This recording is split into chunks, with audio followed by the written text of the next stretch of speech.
Students, so today we will discuss the second part of Unit 2, Unit 5, Young David and Goliath. Okay, Activity 5. So take out the page number 43 and I will start now. Okay. So in earlier part I have told you about who was David, and in this part we will meet the Goliath, the giant Philistine. Okay. David कौन था? मैंने आपको बताया था ना कि एक young boy था और उसके फादर ने उसको क्या मैसेज दिया था कि जाओ, जो उसके ब्रदर्स हैं आर्मी में, उनको जाकर क्या दे के आओ, food grains and message. So he reach the battle ground. Okay. David reach there where the battle was going on. Going on means जारी होना. बैटल वहाँ पर चल रही थी. All the king's soldiers were afraid because a huge Philistine giant called Goliath was standing in front of their camp and roaring in a loud voice like an angry lion. अभी वहाँ पर जो king के soldiers थे, कहाँ के king? Israel के, है ना. तो वो बहुत अफ्रेड थे, डरे हुए थे. क्यों? बिकॉज जो फिलिस्टाइन जाइंट, जो जाइंट जैसा जो इंसान था ना, गोलियत, वहाँ का सोल्जर, वो कैसा था? बहुत ही डरावना, बहुत बड़ा था. और कहाँ खड़ा था? कैंप के बाहर. और रोरिंग मतलब, रोरिंग मीन्स जोर जोर से चिल्लाना, दहाड़ना, उसको हिंदी में कहते हैं. और बहुत एंग्री होकर, जैसे कोई लाइन गुस्से में चिल्लाता है ना, रोर करता है, वैसे ही वो क्या बोल रहा था? I am Goliath, I will destroy the land of Israel. क्या कह रहा था? मैं गोलियत हूँ, मैं क्या कर दूंगा? इज़राइल का लैंड डिस्ट्रॉय कर दूंगा. ऐसे उन लोगों को वार्न कर रहा था, वार्निंग दे रहा था, एंड स्कैर्ड कर रहा था, डरा रहा था, है ना, ऐसे करके. Send your best soldiers to fight against me and I will kill them. वो उसका क्या था? ओवर कॉन्फिडेंट था कि भेजो अपने जो भी अच्छे अच्छे सोल्जर्स हैं और वो मुझसे फाइट करेंगे तो मैं उनको क्या कर दूंगा? मार दूंगा. Kill them. The king of Israel was worried about this, so he made a promise to his soldiers. Israel के किंग को क्या हो गए थे? ही वॉज वरीड, चिंता हो गई थी. तो उन्होंने क्या एनकरेज करने के लिए एक प्रॉमिस कर दिया. मेड अ प्रॉमिस मतलब प्रॉमिस किया अपने सोल्जर्स को. क्या?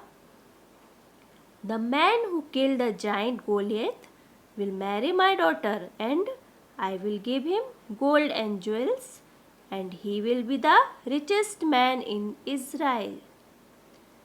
जैसे हमारे घर में भी हमको एनकरेज करने के लिए, आपको एनकरेज करने के लिए हमारे पेरेंट्स करते हैं ना प्रॉमिस, ऐसे कि अगर तुमने अच्छे मार्क्स लाए, क्लास में फर्स्ट आए, तो आपको आपकी फेवरेट टॉय या फेवरेट चीज़ मिल जाएगी, एनकरेज करने के लिए.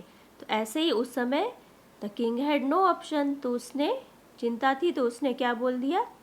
प्रॉमिस कर दिया सोल्जर्स को कि जो भी इस जाइंट गोलियत को मारेगा उसकी शादी मैं अपनी डॉटर से करूँगा और उसको बहुत सारा गोल्ड और ज्वेल्स भी मिलेगा. तो वो क्या हो जाएगा? Richest man in Israel. David heard it. Heard मतलब सुनना. डेविड ने सुना. ही सेड आई विल किल गोलियत. और उसने ऐसे बहुत कॉन्फिडेंस से, ऐसे जोश से बोला कि मैं मारूंगा गोलियत को. The king and his brothers laughed at him, as David was only a boy. जैसे उसने ये बोला तो किंग और जो डेविड के वो ब्रदर्स थे, वो सब उसके ऊपर हंसने लगे. क्यों? क्योंकि डेविड क्या था? वो बहुत अभी छोटा बच्चा ही जैसा था, यंग बॉय था बिल्कुल, है ना, टीनेज में जो होते ना, उस तरह से. Finally the king agreed. Finally मतलब अंत में, because king had no option, उसके पास कोई चारा नहीं था कि अब क्या करें। तो उसने कहा चलो ठीक है, अगर ये ऐसा कह रहा है तो वो मान गया। किंग इस चीज़ के लिए तैयार हो गया। Okay, understand? So this is the part 2. Now see here, read the phrase made a promise and find out the meaning. I have told you कि made a promise का मतलब क्या होता है? promise किया था या promise वादा किया है ना। तो हमको क्या बनाना है उसके? make 2 sentences, हमको इस phrase के 2 sentence बनाने हैं। तो मैंने आपको ये 2 sentences में लिखे हैं, but you can make your own sentence also. Ria made a promise to study well.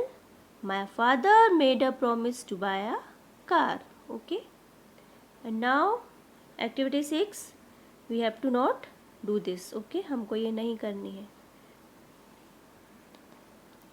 So now take out the activity 7 and third part of this story. This is very interesting story है ना? I hope you like it. So the battlefield is here and the end of this story I will tell you. Okay. Then David took his bag of smooth round stone and his sling.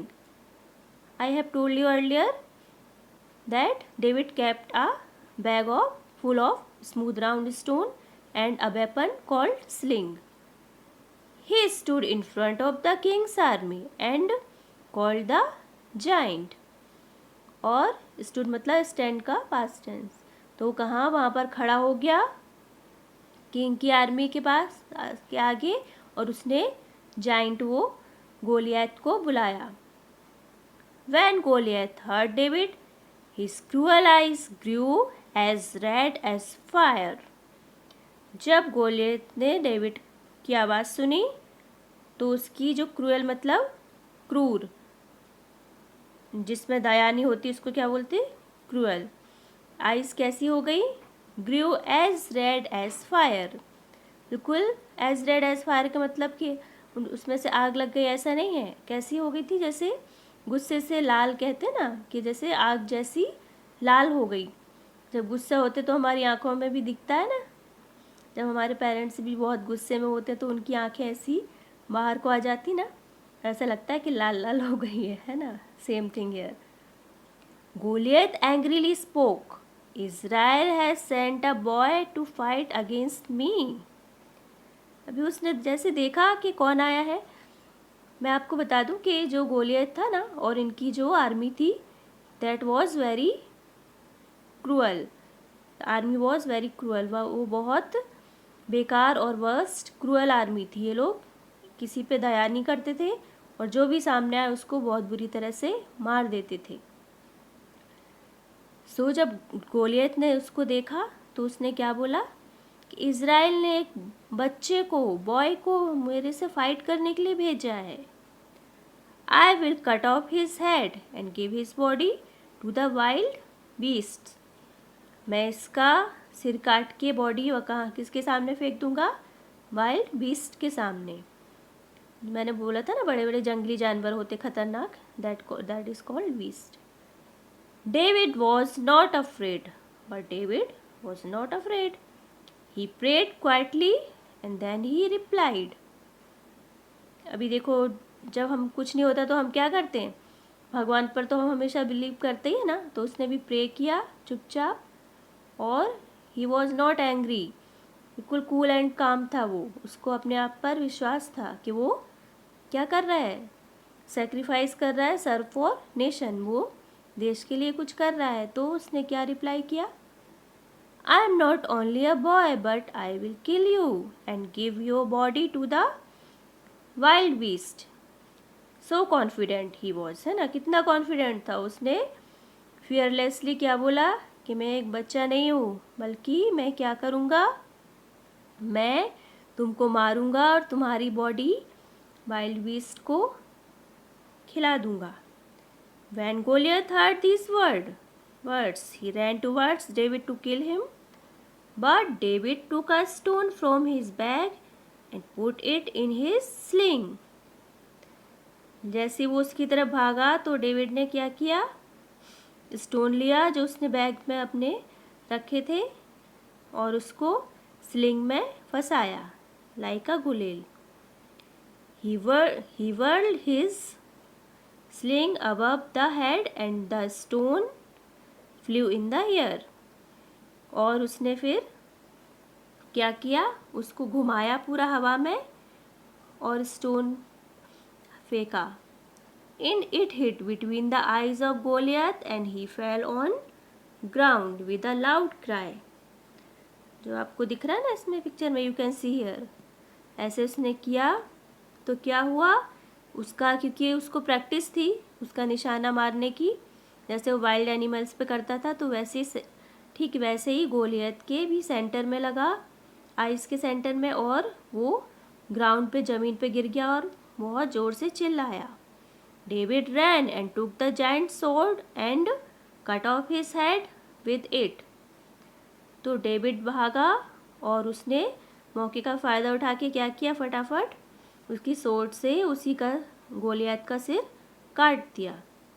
David brought the giants head and put it at the Kings feet. और वो उसका गोलियत जो giant था उसका सिर लेके आया और राजा के किंग के पैरों में रख दिया। The king was pleased because David saved Israel. David married the princess and become the king of Israel. Okay, तो क्या हुआ, जैसा कि किंग ने बोला था तो किंग ने अपना प्रॉमिस पूरा किया और किंग बहुत प्लीज्ड हो गया था, खुश हो गया था, तो उसने डेविड की शादी किससे कर दी, प्रिंसेस से, और डेविड क्या हो गया, king of Israel. So you like this story, अच्छी स्टोरी है ना। And what is the moral of this story, क्या मॉरल है इस स्टोरी का, that nothing is impossible if we have courage and confident, है ना। अगर हम क्या है, करेज है हमारे अंदर, साहस है और विश्वास है अपने ऊपर, तो कुछ भी इम्पॉसिबल नहीं है। बट क्या चाहिए हमको, we need perfection, hard work and believe in God and our self. हमको खुद पर भी विश्वास होना चाहिए, भगवान पर भी, और जो भी काम करे उसमें परफेक्शन होना चाहिए, है ना, कि हम ऐसा कर सकते हैं जैसे डेविड को था ना कि वो स्लिंग से कुछ भी कर सकता है, ऐसे ही हमको भी अपने ऊपर एक विश्वास होना चाहिए और we have to be fearless, हमको फियरलेस होना चाहिए। कोई भी प्रॉब्लम आ जाए तो हमको डरना नहीं है ना। एंड वन थिंग, डेविड ने क्या किया था आपको पता है ना, डेविड ने ये सब किस चीज़ के लिए किया था, सेविंग इज़राइल, इज़राइल को अपने एनिमीज से बचाने के लिए। So we all should show our love for nation, हमको भी अपना लव क्या है, नेशन के लिए दिखाना चाहिए ना। हमको एक प्राउड होना चाहिए कि हमें अपने देश के लिए कुछ भी करना है। अगर कोई प्रॉब्लम आए तो हमें we have to stood for our nation, हमको अपने देश के लिए खड़े रहना है कि हम जो भी हम कर सकते हैं हम वो करेंगे। Okay, I hope you understand. Thank you.